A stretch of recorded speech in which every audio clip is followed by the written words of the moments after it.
There's a frightening new form of identity theft out there where thieves can steal your ID by accurately estimating your Social Security number. Terry McSweeney has this story you'll see only on 7.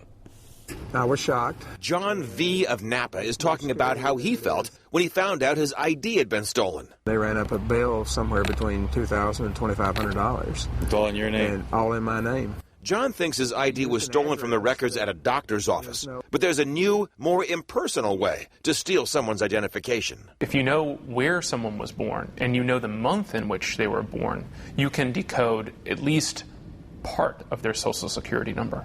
Professor Hoofnagel is the director of information privacy programs at the University of California, Berkeley. He says starting in the 1980s, Social Security numbers started following a pattern, and identity thieves have discovered it. The first 3 digits indicate place of birth. The next 2 numbers are based on date of birth. The last 4 numbers can be estimated using advanced statistical technique. It's a process found by researchers at Carnegie Mellon University in Pittsburgh, where the first 5 numbers were correctly predicted up to 44% of the time. But even if the crooks estimate the last 4 numbers incorrectly, they can come out all right. Even if you guess incorrectly, you still may be able to steal identities through a new form of identity theft known as synthetic identity theft. And in this form of the crime, you create a new person, you create a fictitious person using a similar kind of guessing game of Social Security numbers.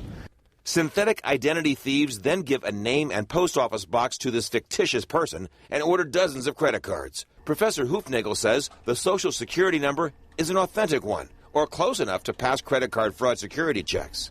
Either way, credit card companies eventually figure out they've been had. One way or the other, consumers pay for it. From the bank's perspective, it is cheaper to go out and issue lots of cards and just manage the fraud on the back end rather than investigating on the front end and preventing identity theft. Whether you're a victim of synthetic identity theft or any kind of identity theft, everyone agrees you have to confront the situation head on. The first thing that I did was call credit agencies to put them on alert that somebody had access to my Social Security number. Identity theft is a product of the credit market. It's an externality of instant credit. And so we have to figure out how to get banks to internalize the costs that are spilling over and affecting consumer victims. In Berkeley, Terry McSweeney, ABC 7 News.